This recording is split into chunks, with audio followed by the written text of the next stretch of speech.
Northbound Philippines News.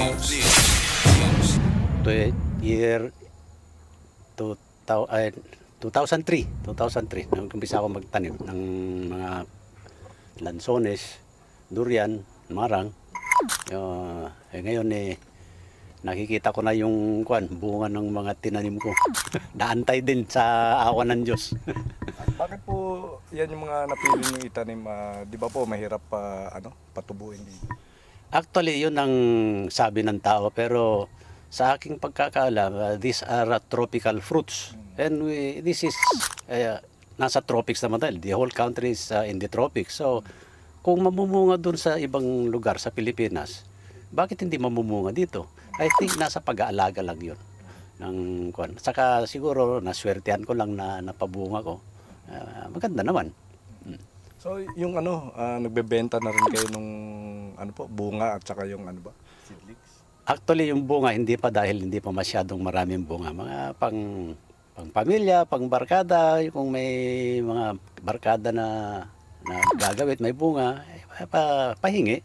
Pero sa tingin ko, 2 years from now, talagang volume na yung bunga. Kasi marami rin akong natanim, mga 38 na puno. May commercial value na yung bunga nun. Saka ang binebenta ko ngayon, seedlings ng lansones. Yun ang mabenta. Kaya palaging ubos. Actually, hanggang Pangasinan, umabot na yung seedlings ko na nabalitaan nila, dinadayo yung seedlings ko rito.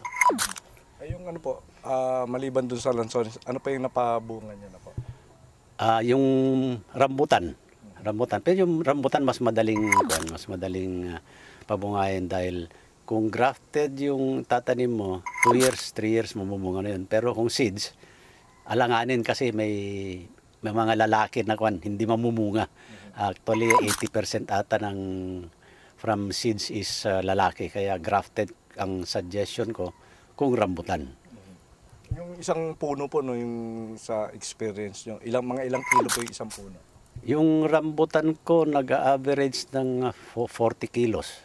Yung last year, mas marami last year, sa 2 puno, 70 plus kilos ako last year. 2 puno lang yon. Ngayon mga 60 kilos lang, mas konti. Ano po yung plano nyo? Dadagdag pa kayo ng rambutan? Hindi na kasi wala nang pagtataniman. Talagang saturated na yung lugar ko. Actually, backyard lang naman, 300 square meters lang, sa gilid-gilid lang.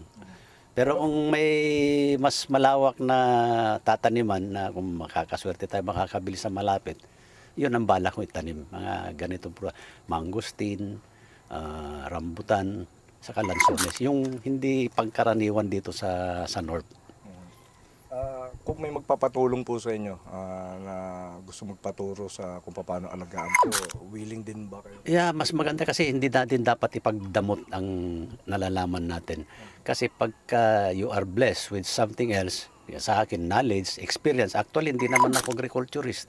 Pero sa experience, saka pagtanong-tanong sa mga lugar na nagtatanim na lansones, pwede kong ipamahagi yung nalalaman ko kasi hindi maganda yung madamot ka. Hindi ka bibigyan ng blessing ng Panginoon kung hindi mo ipamimigay din yung mga blessings mo.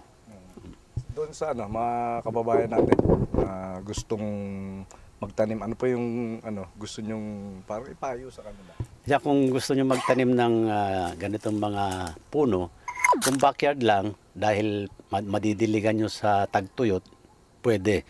Pero kung yung mga farm na medyo malawak na let's say bulubundukin, I suggest magtanim sila during the rainy season para siguradong mag-spread na yung ugat ng mga seedlings bago magtagtuyot. Hindi na masyadong aalagaan pag tagtuyot kasi naka-establish na yung root system nila.